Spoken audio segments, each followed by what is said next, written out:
আমি তোমাকে আনতে যাব না। তার কথা হচ্ছে সে আমাকে আনতে আসবে না। আমি এবার নীলা নিজে জানালো রনি কখনো আর নীলাকে আনতে যাবে কি যাবে না।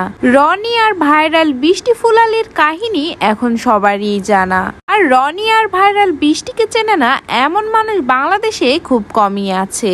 ঢাকার জিয়া উদ্যানে ছোট্ট একটা মেয়ে ফুল বিক্রি করে, নাম তার বৃষ্টি, গ্রামের বাড়ি ময়মনসিংহে।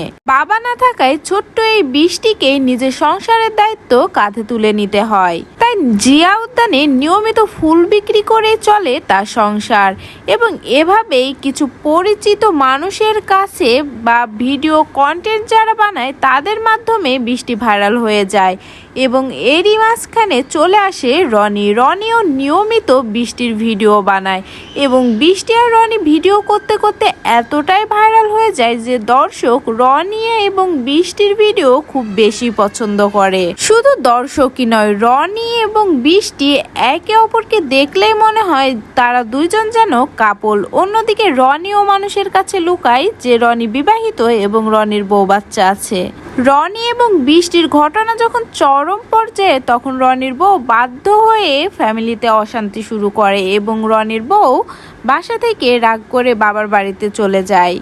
এক সপ্তাহের বেশি সময় রনির বউ তার বাবার বাড়িতে যাওয়ার পরেও রনি তার বউ বাচ্চার কোনো রকম খোঁজ নেয়নি। অবশেষে রনির বউ নিজেই জানালো রনি নাকি রনির বউয়ের কাছে ফোন করেছে।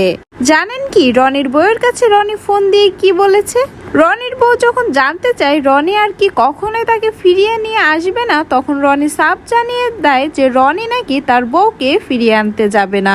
রনির বউ যদি তার সংসার করার ইচ্ছা থাকে তাহলে নিজেই নাকি বাবার বাড়ি থেকে তার বাসায় চলে যাবে।